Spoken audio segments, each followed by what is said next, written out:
good afternoon for today's video. Tara't ating balikan ang isang legendaring street food dito sa Taytay. Kapag sinabing Taytay street food, ito talaga ang papasok sa isip mo. Ano ba naman, talaga namang pinipilahan, dinudumog at dinara yung kainan ito. Nga yan, sa Jailas Epalog na located sa Barangay San Isidro, Kadalagahan Street, Taytay, Rizal. Since 1987 pa nga sila. At kaya sila tinawag na Epalog dahil sa madilaw ang taong may hepa, tapos itlog, kaya naging Hepalog ang tawag ng mga customer nila. Naisipan nung may-ari na alisin yung letter H at gawing Epalog. Tapos sinunod niya sa pangalan ng kanyang asawa na si Jailas. At yun, nabuo ang Jailas Epalog na ngayon sikat na sikat nga dito sa Taytay. Nag-start nga lang pala sila dati sa cart, pero ngayon meron na silang pwesto. At dahil non-stop nga ang dating ng mga tao, non-stop din naman ang pagluluto nila. Alos hindi na magkanda umayaw sa pagluluto ng sangkaterbang Penoy si Kuya, oh.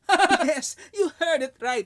Penoy or duck egg ang gamit nila, hindi ordinaryong egg lang, ha. At minsan nga meron din daw silang balot, kaya lang sa ngayon hindi ito available. Grabe, no? 36 years old na sila nagluluto. Mas matanda pa sa akin ng 10 taon Charot, bale, pipila ka nga pala ng mahabain. Mabilis lang naman, depende sa dami ng binibili ng nasa unahan mo. 15 pesos pa din ang isang Epalog. Isang piraso nga lang busog na busog ka na talaga. Paano ba naman napakalaki nito pero hindi siya nakakaumay. Masarap na, medyo slightly crispy ang coating nito. Unlimited yun, ha. Pwede kang humingi kasi madami silang sobra nun. Hindi ka patitipirin sa suka dahil bawat table meron silang 1 galon na suka. Sakto lang ang asipong pwede mong inumin. May asin din kaya sila. Naman pwede mong i-adjust ang sausawan mo sa nais mong timpla. At pwede ka pang humingi ng sibuyas at sili, ha. At yun nga, minukbang ko na ng pangmalakasan dahil sobrang namiss ko itong Epalog na ito. The best combination talaga with suka at asin nila, oh. Yahoo!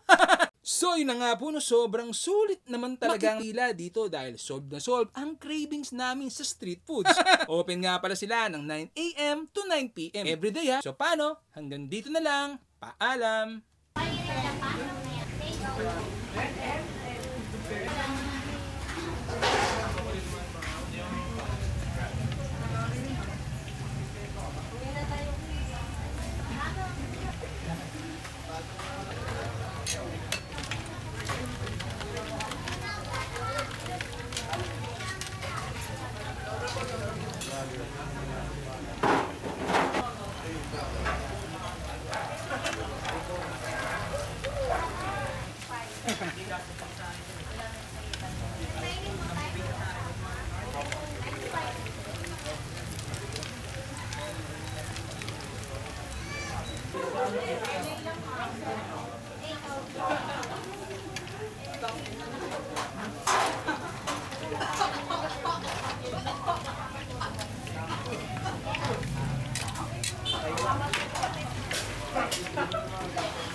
Uy,